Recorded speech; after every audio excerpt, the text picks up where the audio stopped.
E um grupo preocupado de sete, assim, na mês, tá. No passado, chama uma manifestação que no momento de que o magistrado William Alexander estava na rua. E candidato de sustentador estava mais limitado tempo aí.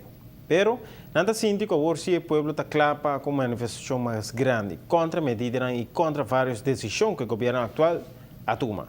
O grupo que está assegurado que não tem nenhum vínculo com a política está clapa marcha de viernes agora.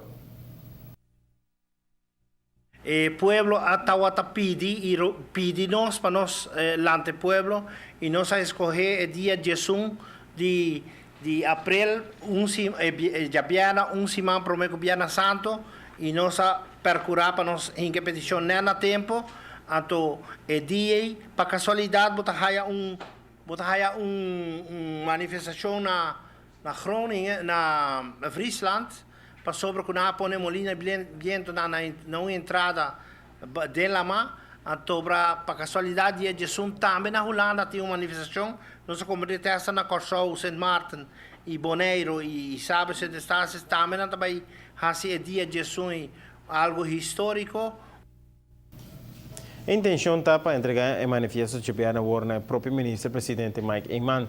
E planta passar o 4 de tarde for de Juliana Plain em marcha para o edifício do Conselho de Ministros. Diante Juliana School, lopend de 4, lopend naar de bestuurskantoor toe.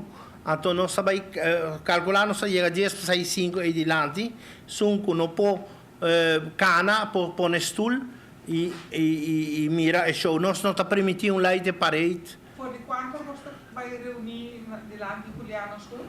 De 3 horas nós está com essa reunião, 2 horas e meia, 3 horas nós está com essa reunião. Não olvidar botin de tomar instrução de polícia também. Agora me pede para a polícia não bingo cachorro. Se você bingo bindi cachorro, a nós não pode reunir bindi tefi para calme besta não. Porque turbiana tá pone cachorro bim baba riba nós. Entre o grupo de sete está figura ex-sindicalista e também político ativo que participar da lista do partido PPA durante a última eleição ano passado e que logra somente 3 votos.